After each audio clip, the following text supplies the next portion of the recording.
Assalamu alaikum wa rahmatullahi wa barakatuh. Dear viewers, Assalamu alaikum wa rahmatullahi wa barakatuh. I'm your host, AbdulRahman Dimishkia.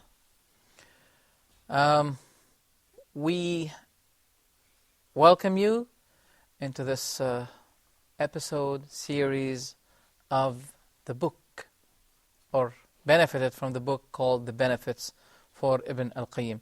We reached the previous episode to the matter of the purity of the heart, where Ibn Al-Qayem says, whoever seeks the cleanliness, the purity of his heart, let him prefer Allah in his heart over the lusts. For the hearts that are cleansed with lusts are deprived from Allah in due proportion of its clinging to the life. That means, in other words, the more those hearts are cleansed to life, those hearts are deprived from its Lord. He went on to say, Al-Qulubu aniyatullahi fi ardih. The hearts are the container of Allah in His land. And the most beloved one among it, in Allah's perspective,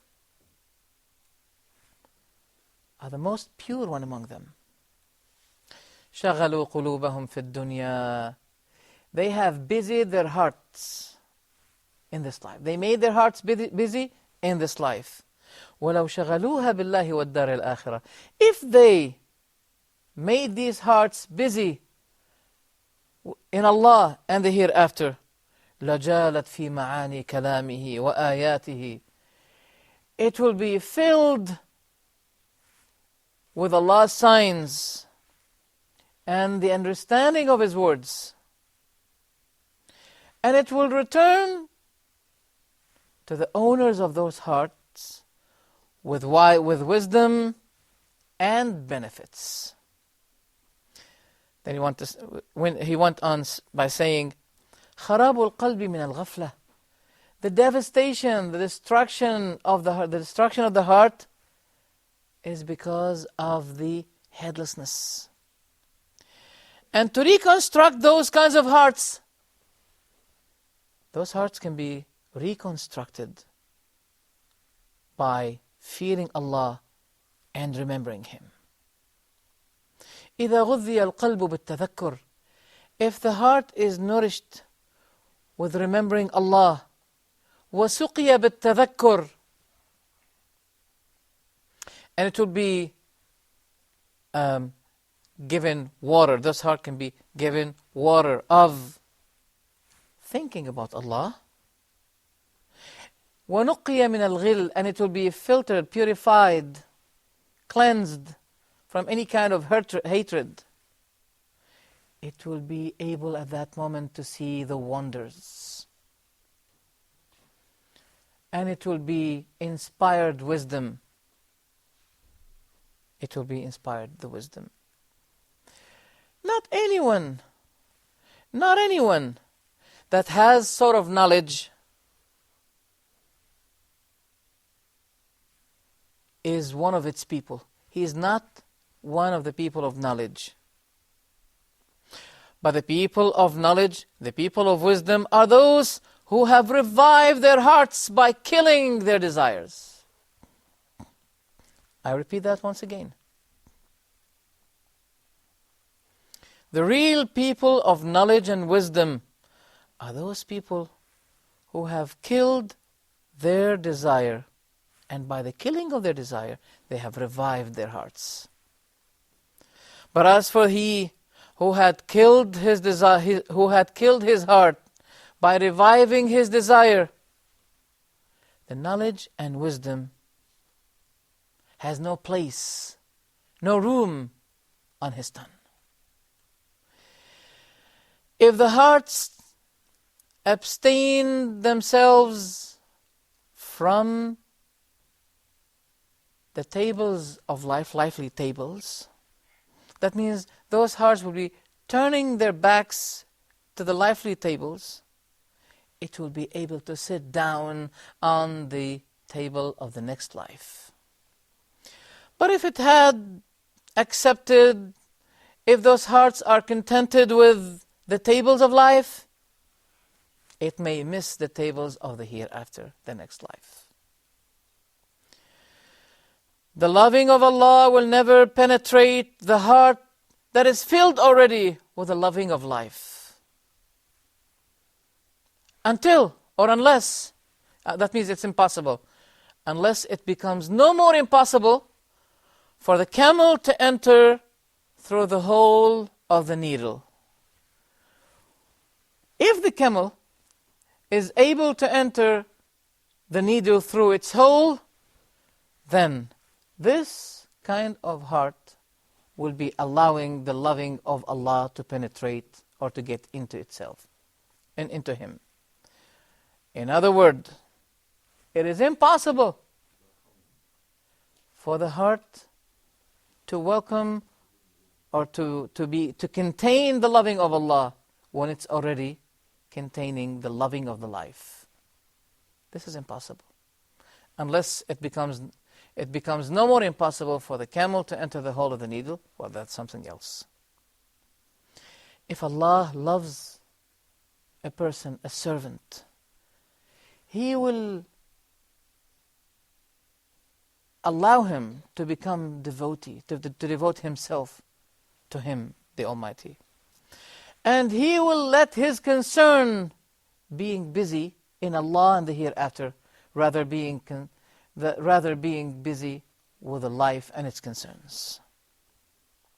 And He will let His tongue be busy with Allah's remembrance, and Allah will let His members being busy in serving Allah the Almighty. That is something wonderful. Talking about these important things concerning the heart and how the heart can be reformed, how the spirit can be filled, this is a very important thing. We need that. Especially, we have to know that there is no way for the heart to feel happiness. We know, brothers, that the hand is created to grab things. The feet were created to walk. The ear was created to hear. The eye was created to see.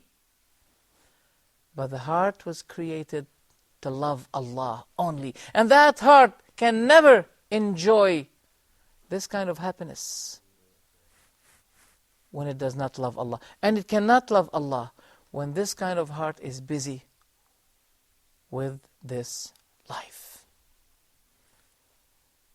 We know many people that they are the source of entertainment. People look at them that they are people of entertainment, celebrities, stars, etc. They are the source of giving pleasure to the people. But we are surprised that those people themselves, they suicide. Why? Why do they suicide? They are our elements and our tools of pleasure and happiness. But it seemed to me that they did not have it. That's why they suicided. A poor person who has no money, who is broken, who has a lot of difficulties in his life, but he has a good relationship with Allah. You can see the smile on his face that reflects the happiness in his heart. A person doesn't need to be rich in order to be happy. When he establishes a good relationship with Allah, he can be happy. Even if he has no money. The money is not the tools of happiness. There are many people who have money and they died. But the tools of happiness is to please Allah and to let your heart be submissive to Him. This is the tool of happiness. This is the source of happiness. That's why Ibn Al-Qayem said, whoever stabilized, deeply rooted his heart with his Lord, that kind of heart will feel intimacy, tranquility, peace of mind. But when he sends his heart to people, keep his heart be always attracted to people, distracted from Allah, then this heart will ever feels confusion, tribulation, and will never feel tranquility and peace of mind.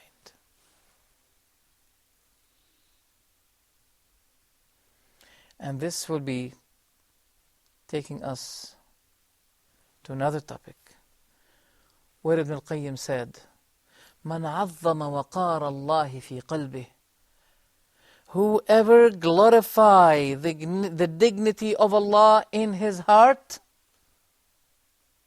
so that he does not sin against Him, he does not follow his desire, then Allah will glorify, multiply, increase His dignity in the hearts of people, so they will not be humiliating Him.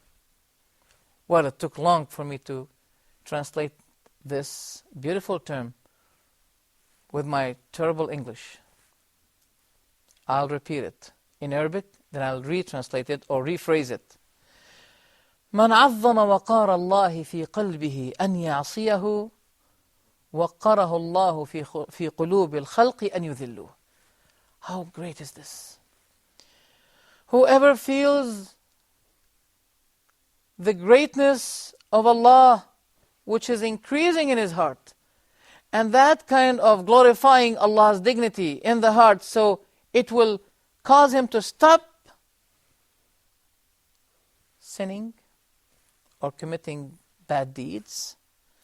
As a reward of this, Allah subhanahu wa ta'ala will glorify, will magnify, increase the respect and the dignity of that person in the hearts of people, so they will not be humiliating him. And among the reward of the good deed is to help that person to do more good deeds. As he said in Arabic. Look at the word in Arabic, it's very beautiful. He said, من ثواب الحسنة الحسنة بعدها ومن عقوبة السيئة السيئة بعدها. Among the reward of good deed is that another deed will be helped for you to do. But among the punishments of the bad deed, that you will not be helped to avoid the deed that comes out of it. This is something of what we call tawfiq, the guidance of Allah, as a reward for the good deeds you do, in which we're going to talk about in our next episode. Thank you very much. Jazakumullahu khairan. May Allah reward you. Wassalamu alaikum wa rahmatullah. Be with us on the next episode. Assalamu alaikum wa rahmatullahi wa barakatuh.